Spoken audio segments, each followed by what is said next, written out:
Sì, ricordiamo che Eder McPallister è un indagatore, potrete vedere i suoi canali YouTube, Eder McPallister 1 e Eder McPallister 2, assolutamente ve li consigliamo. Intanto proviamo a chiamare il nostro ospite Eder McPallister, in particolare gli chiederemo gli sviluppi del caso Liliana Resinovic, che è un caso che ha interessato tutta Trieste. Eder, benvenuto. Ciao a tutti voi. Ciao, come stai? Grandissimo, benvenuto in trasmissione, Eder. Sappiamo Grazie. che il tuo canale è sempre più avanti degli altri. Ci sono dei nuovi risvolti nel caso Liliana Resinovic. Allora, sì, avanti nel senso che degli elementi che sono appena usciti sono stati scoperti in qualche modo o da me o dai miei collaboratori. Su questo faccio un particolare riferimento al discorso dell'orologio e alla traccia lasciata dall'anello poi rimosso.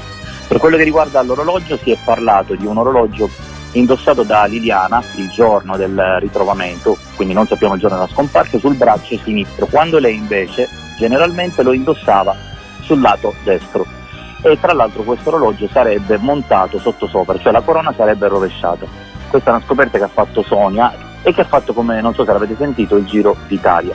Adesso c'è un po' di polemica perché qualcuno dice che le tacche sono in negativo, però Silvia, con cui ho parlato anche oggi, mi conferma che nelle foto del riconoscimento del cadavere l'orologio era effettivamente dal lato sbagliato. Questa cosa quindi verrà stabilita meglio probabilmente dal nuovo medico legale che è stato nominato da Sergio Resinovic. Invece per quello che riguarda l'anello è rimasta la traccia sul dito di Liliana. Noi abbiamo fatto anche un test sul mio canale poche ore fa in cui dimostriamo che se una persona viva si toglie un anello in 48 ore questa traccia non ci dovrebbe essere più.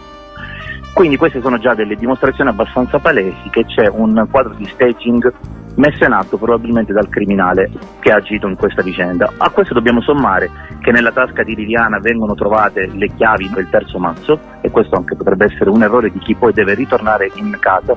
Ricordiamo che 48 ore fa circa Sebastiano ha detto che secondo lui qualcuno potrebbe essere entrato in casa a riposare l'anello, quindi anche lui apre all'ipotesi che il killer torni ed entri in casa. Ecco, e comunque dicevo, tutte queste sono informazioni uscite dal mio canale, per tornare alla tua domanda iniziale. E ricordo anche che inoltre dall'autopsia fino a qualche giorno fa sembrava che probabilmente fosse morta 2 o 3 giorni prima del ritrovamento, ed è per questo che è stato ipotizzato che sia stata anche congelata. C'è stato uno sviluppo su questo? Allora, esattamente, il discorso, io mi ricordo quando è uscita diciamo, la relazione medico-legale il 9 agosto, la prima cosa che ho letto del titolo è la procura crede al suicidio. Ho detto siamo qua all'epilogo, poi invece poche righe sotto c'era scritto che il decesso si stabilisce che dovrebbe essere decorso il 3 gennaio, e questo ovviamente ha aperto il giallo, perché fino a quel momento ormai sembrava una vicenda che si era incanalata verso una direzione ben stabilita.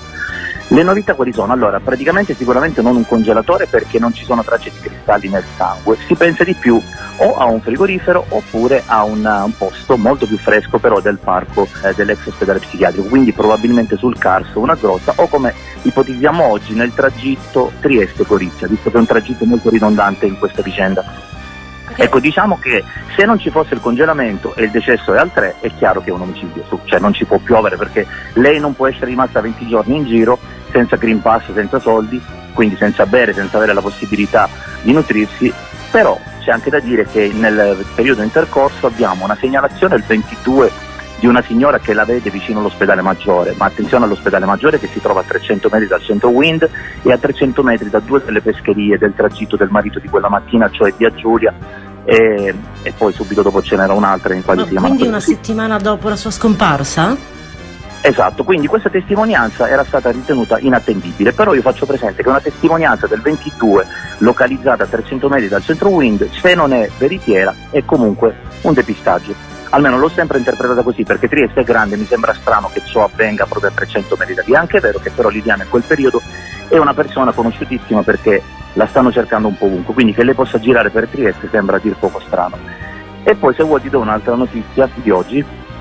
Noi abbiamo un avvistamento del 30 dicembre, avvistamento da parte di un cane, un avvistamento sensoriale, nel senso che il cane fiuta un corpo che fino al giorno prima non c'è.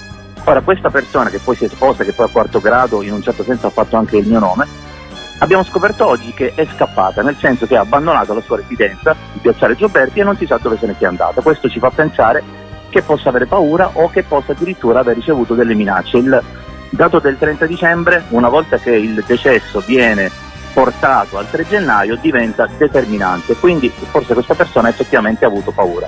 Ecco, questa cosa ancora non la sa nessuno, ma lei è sparita.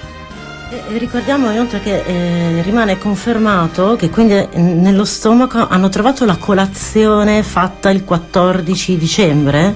Esatto, siccome è improbabile che lei sia uscita con lo stipetto del frigo e girasse per le campagne portandosi dietro i prodotti che usava comunemente a casa, mi sembra un dato abbastanza eloquente, per quanto qualcuno dice ma noi non sappiamo effettivamente quale fosse la colazione del 14, il che è anche vero, quindi potrebbe essere che quella colazione in realtà l'ha fatta il 3 gennaio, però siccome sono i prodotti che comunemente usava a casa, tutto fa pensare che quella è la colazione del 14 dicembre, in questo caso allora prende corpo sempre di più l'ipotesi dell'omicidio il 14 e il cadavere ovviamente è stato poi conservato e riportato in buono stato fino al 3 gennaio e questo poi ha confuso il medico legale, il povero Costantinidis, che con questa vicenda veramente ne sta passando di tutti i colori. Beh, quindi è confermato che lei è uscita di casa, c'è una conferma certa che quel giorno sia uscita di casa? Anche qui, guarda, anche qui siamo nel paradosso, perché a confermare la sua uscita di casa ci sono due elementi: la testimonianza di Iva, che però è una testimonianza che secondo me va presa con le molle. Primo perché Iva in un secondo e mezzo descrive 1000 elementi. Punto numero 2 perché io ho fatto vedere come lei butti la spazzatura nell'isola ecologica che è dall'altro lato della strada e che per logica sarebbe normale, quindi Liliana percorresse il tratto di strada che la separa da Piazzale Gioberti nel senso opposto a quello della Fruttivendolo. Ma il paradosso dei paradossi è che abbiamo una telecamera e mezzo che la riprende. Chi ha visto questa telecamera, ed è un'amica di Liliana, non ha riconosciuto Liliana.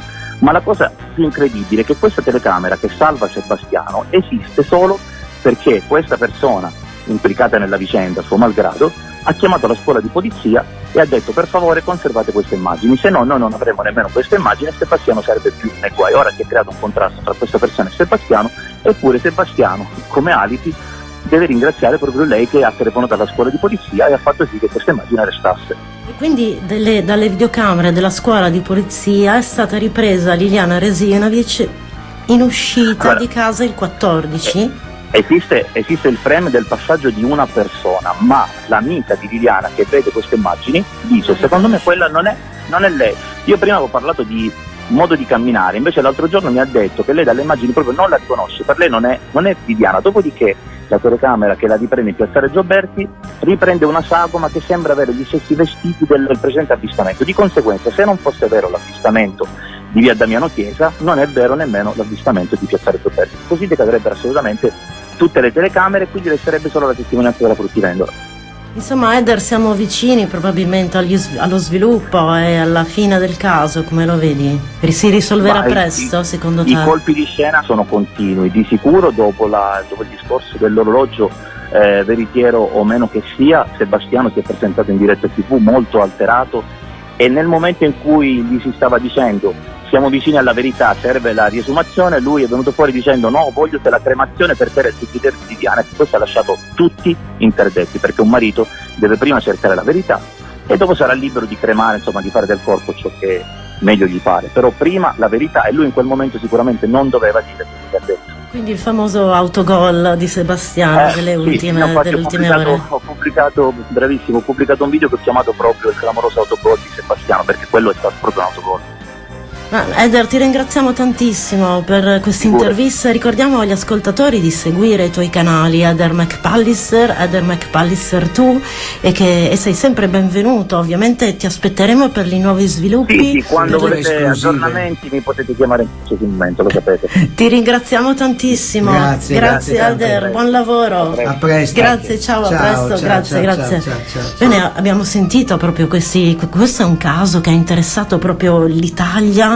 Ma non solo, vedrete probabilmente alcuni ascoltatori la conoscono, vedrete che c'è un amico, c'è un amante, c'è un marito e la storia è sempre ogni giorno più ricca di colpi di scena e di nuovi indizi e di nuovi possibili colpevoli. Ma ringraziamo Eder McPalliser.